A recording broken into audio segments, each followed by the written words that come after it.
All right, let's get practicing in QuickBooks Online. Grab the link below so that you can follow along.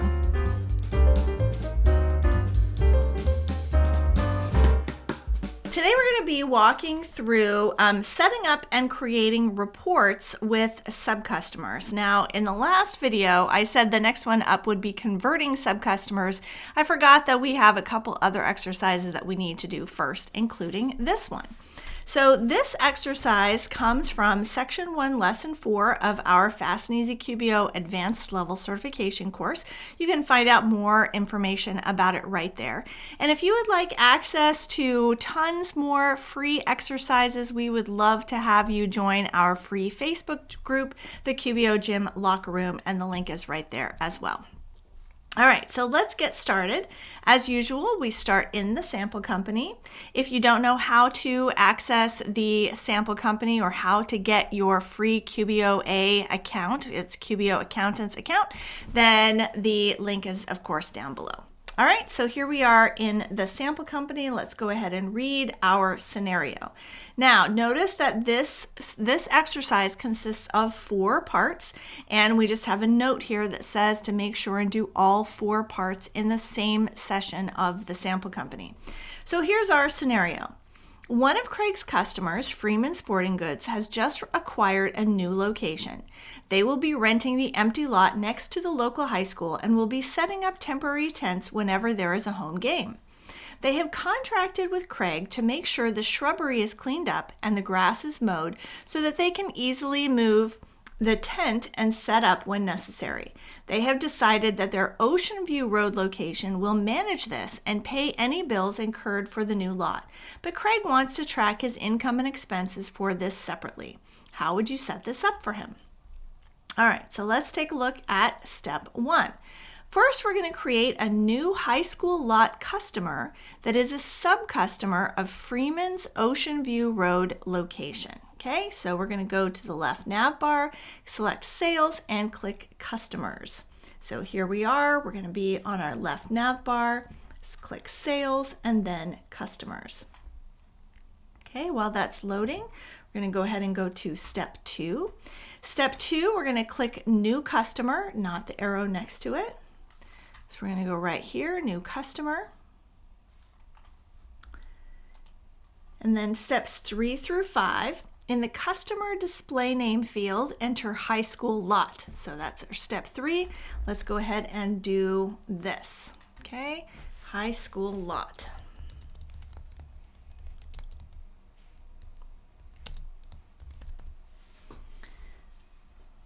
Okay, and then step 4, we're going to check the Is a Sub-Customer checkbox, and in the Parent Customer field, select 0969 Ocean View Road. Okay, so that is step 4 right here. So we're going to select Is Customer, and here is our, here is the parent of this customer, and notice when I select that, all of this is filled in. That comes from the Ocean View Road location. Okay, so note that when the parent customer is selected, the contact information will automatically appear. Bill Parent Customer should already be selected. Make sure this remains checked. Okay, so let's take a look at that. Here, we're going to scroll down a little bit.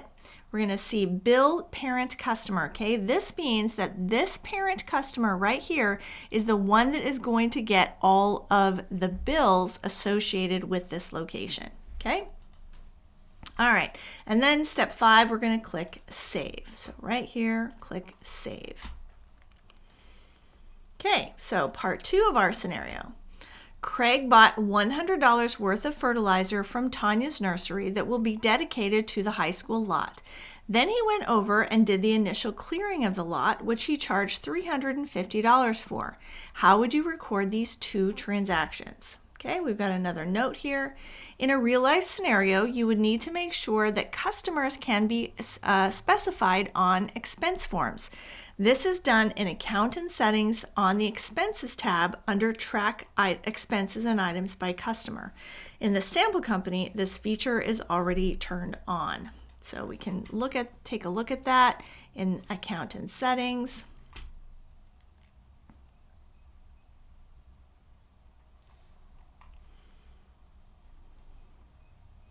Here's the expenses tab. Okay, so here we have in this track expenses and items by customer is turned on. Okay, so that's what that is referring to. All right, going back to our exercise, step 1 of this part 2 section. First, we will create the expense for the fertilizer purchase. Click plus new and select expense. Plus new, select expense. Okay, steps 2 through 4. We're going to complete the transaction as described in the scenario. In the payee field, we're going to select Tanya's nursery, so we'll start there. Payee field, Tanya's nursery. Okay. In the category grid, select job expenses. In the amount field, enter 100, and in the customer field, select high school lot. Okay. So job expenses, this is already there because it came from the previous Tanya's nursery transaction. Let's see, in the amount field, enter $100. Okay, so this is the amount from the previous transaction. So we're going to click 100. In the customer field, we're going to select high school lot right here. Okay, notice it says sub-customer of right there of that location. Okay, that Ocean View Road location.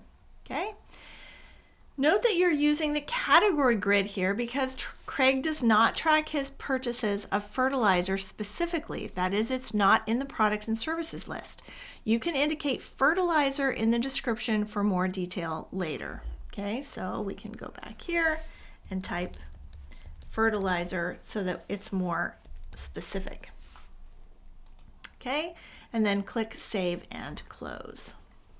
You can just see right there, Save and Close. Okay, all right, step 5. Next, we're going to create the invoice. Since we are already in the high school lot customer information screen, we can just click New Transaction and select Invoice. Okay, so here we are, we're already on high school lot. We can select New Transaction and create invoice. Select Invoice right there. Okay, steps 6 through 7. Note that the customer information is automatically filled in. Complete the remainder of the invoice as described in the scenario. In the product service field, we're going to enter landscaping installation, and in the rate field, we're going to enter $350. Okay, so this is all filled in because we selected it from that other page. Okay, so here we're going to say landscaping installation. The rate, we're going to say $350. Okay. Then click Save and Close. All right, so this currently says Save and Send, so we're going to click the little arrow next to it so we get that pop-up so we can select Save and Close. Okay, so that was step 7. Now we're on to part 3. Craig would like to see a report showing his profitability so far for the new high school lot job compared to the other Freeman Sporting Goods location. How would you create this report? So step 1, QBO already provides a profit and loss organized by customer, so we'll start with that. From the left navigation bar, click Reports, then we're going to click Profit and Loss by Customer. Okay, so going back here, we're going to click Reports. And then here is profit and loss by customer. Okay, and then step 2. This shows each customer in a separate column, but we only want the Freeman Sporting Goods location, so we'll need to customize it. So we're going to click Customize. Okay, so here we are. This is our report. This is all of our customers in columns. So we're going to click Customize right here because we only want the Freeman Sporting Goods locations. Okay, so steps 3. To select only some of the information in QBO, we use a filter. In this case, we only want to see Freeman Sporting Goods. So step 3, we're going to click Filter to expand the section, then use the Customer dropdown to select all the Freeman Sporting Goods locations. Okay, so we're going to click Filter, and then here in Customer, we're going to click that and that pops up. And now we're going to select all of the Freeman Sporting Goods locations. Okay? And then click Run Report, step 4. Okay, click Run Report. All right. Here we go. Next, let's talk about the report. The report now shows the total for each account, that's the rows, for each of the Freeman Sporting Goods locations. Okay, so now here's the products and services. Here's each of the locations and their sub-locations. Okay, so their total here, so here's the high school lot. This is going to include both of these things here, okay, because this is the high school lot is the sub-location.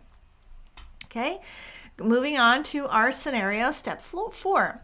Finally, Craig would like to see a report showing his profitability of all products on just the Freeman Sporting Goods locations. How would you edit your report to show this? Okay, so again, the previous report, let's take a look at it again. This report is comparing each location against each other. Now what he wants to do is he wants to compare the products and services against each other. Okay, so how would you report on this? Okay, so we're going to change the display.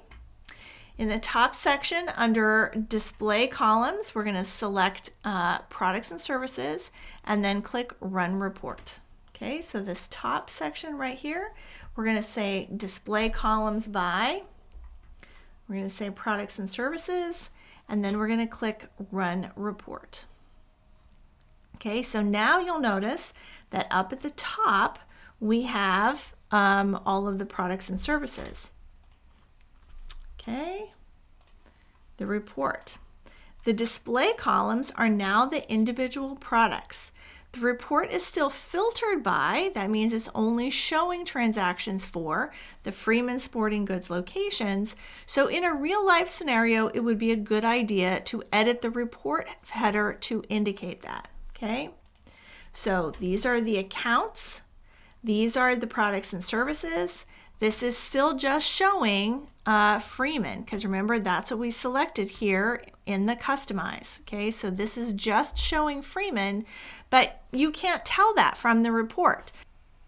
So what you may want to do is change the title so that it more represents what this actually is. All right, and that's it for creating a report on sub-customers. Now let's talk about projects.